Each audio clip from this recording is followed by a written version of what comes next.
Bye అందరికీ నమస్తే. యాక్చువల్గా మన హైదరాబాద్లో బతకలేక గుండెపోటు వచ్చి చచ్చిపోయిన మంది 160 మంది పైన ఉన్నారన్న డ్రైవర్లు. అండ్ నిన్న కాక మొన్న 3 రోజుల కింద ఒక డ్రైవర్ ఏడా లైన్లో పండుకున్న దగ్గర హార్ట్ అటాక్ వచ్చి చచ్చిపోయిందన్న.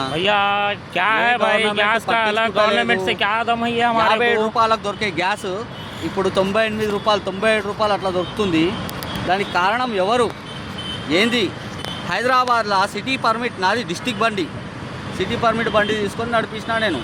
పోలీసు వాళ్ళు అంతకుముందు చాలాన్ లేచిండే, సరే అని చెప్పేసి సిటీ పర్మిట్ బండి తీసుకొని నడిపిస్తే ఇప్పుడేమో డిస్టిక్ బండ్లను వచ్చి తిరుగుతున్నాయి. మరి నేను ఎందుకు కొన్నట్టు? డిస్టిక్ బండి ఎందుకు అమ్మినట్టు? సిటీ పర్మిట్ బండి కొన్నందుకు వాల్యూ ఏంది? గవర్నమెంట్ ఏం చేస్తుంది? ఇక్కడ ఒక్కొక్కరు చచ్చిపోతురు. ఇది వాళ్ళ ఆత్మహత్యలు, మన గుండెపోట్లు కాదు, అది గవర్నమెంట్ చేసిన హత్యలవి. అర్థమవుతుందా బాయ్?